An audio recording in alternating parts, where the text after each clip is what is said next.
anything I can do to lighten the load, you know, makes me fret.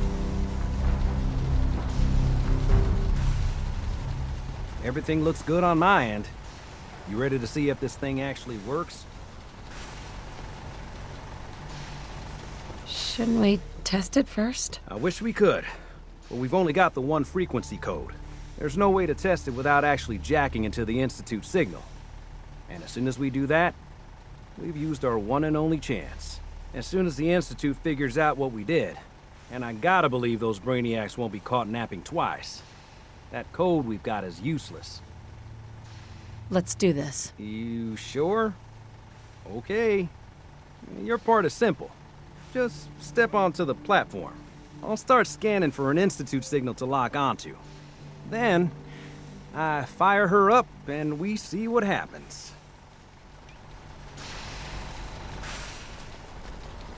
Just get on the platform. I'll do the rest.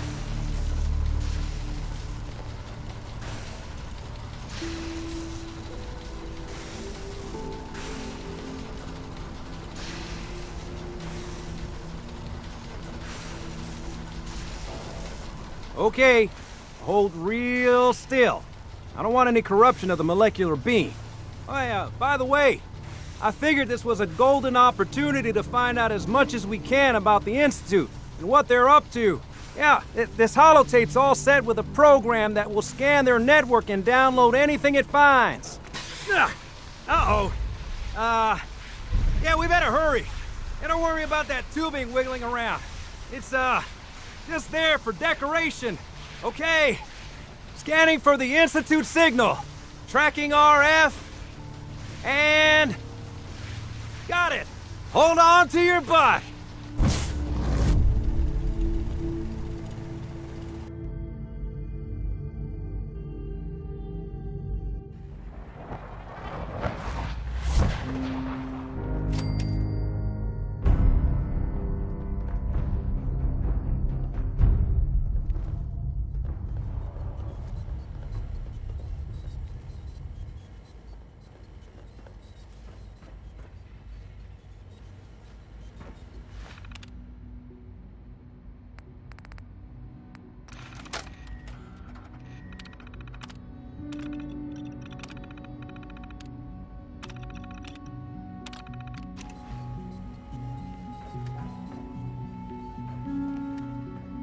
Hello. I wondered if you might make it here. You're quite resourceful. I am known as Father. The Institute is under my guidance.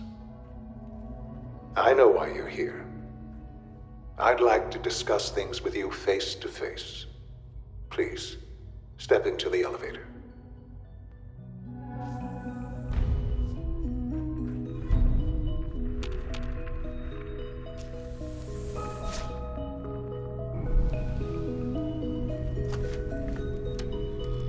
I can only imagine what you've heard, what you think of us.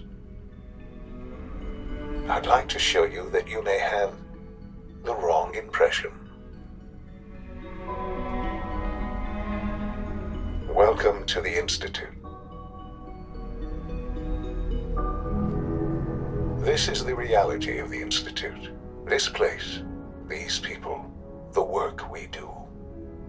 For over 100 years, we've dedicated ourselves to humanity's survival. Decades of research, countless experiments and trials, a shared vision of how science can help shape the future. It has never been easy, and our actions are often misinterpreted by those above ground. Someday, perhaps, we can show them what we've accomplished. But for now, we must remain underground. There's too much at stake here to risk it all. As you've seen, things above are unstable. I'd like to talk to you about what we can do for everyone. But that can wait. You are here for a specific, very personal reason. You are here for your son.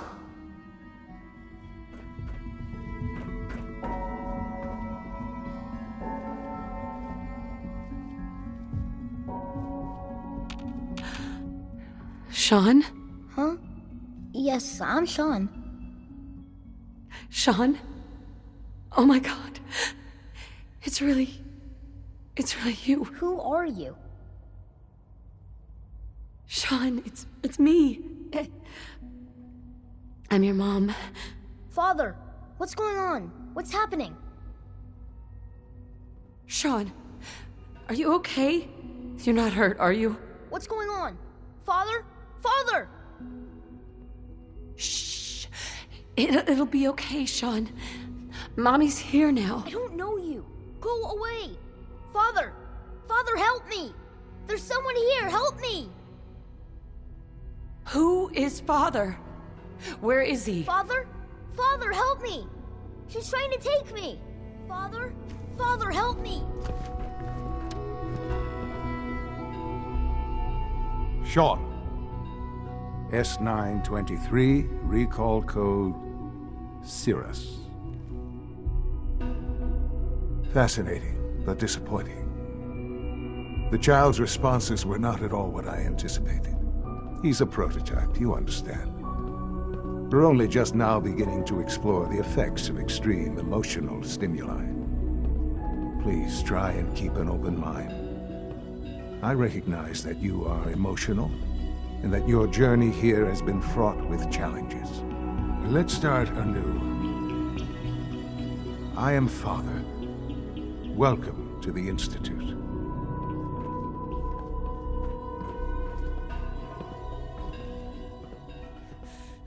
Give me Sean. The real Sean. Right now! I know. I know. You've gone to such lengths to find him. I'll make this very simple. Where is my son? He's here, in the Institute. Closer than you think. But I need you to realize that this situation is far more complicated than you could have imagined. You have traveled very far, and suffered a great deal to find your son. Well, your tenacity and dedication have been rewarded. It's good to finally meet you. After all this time, it's me. I am Sean. I am your son.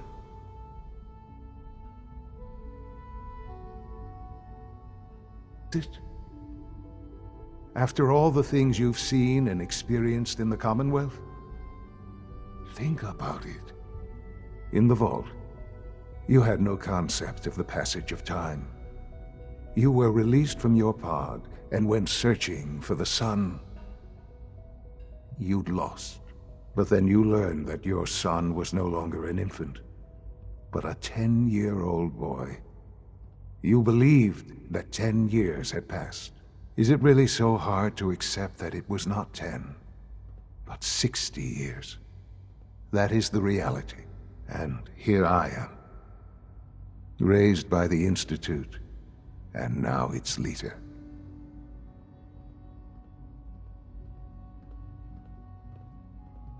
But why?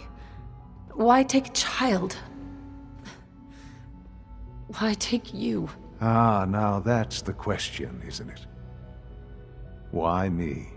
At that time, the year 2227, the Institute had made great strides in synth production.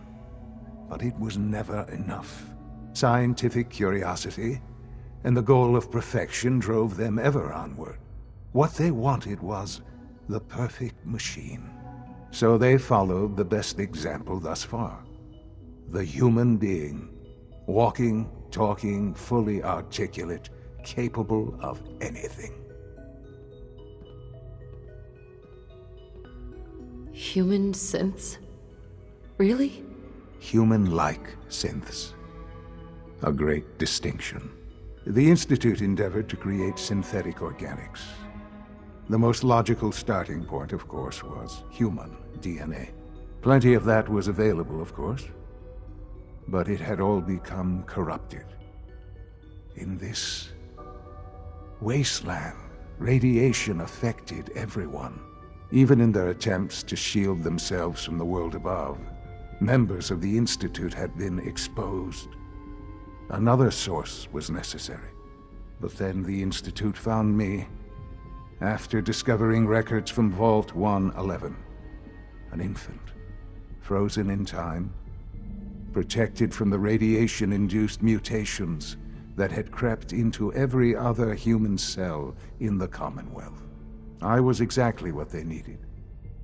And so it was my DNA that became the basis of the synthetic organics used to create every human-like synth you see today. I am their father. Through science, we are family. The synths, me, and you.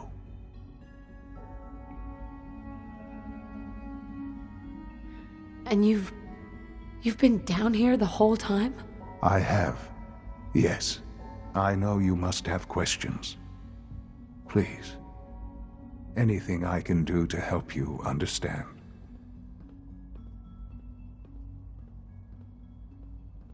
Your father. He never got to see you grow up. Yes. What happened to him was...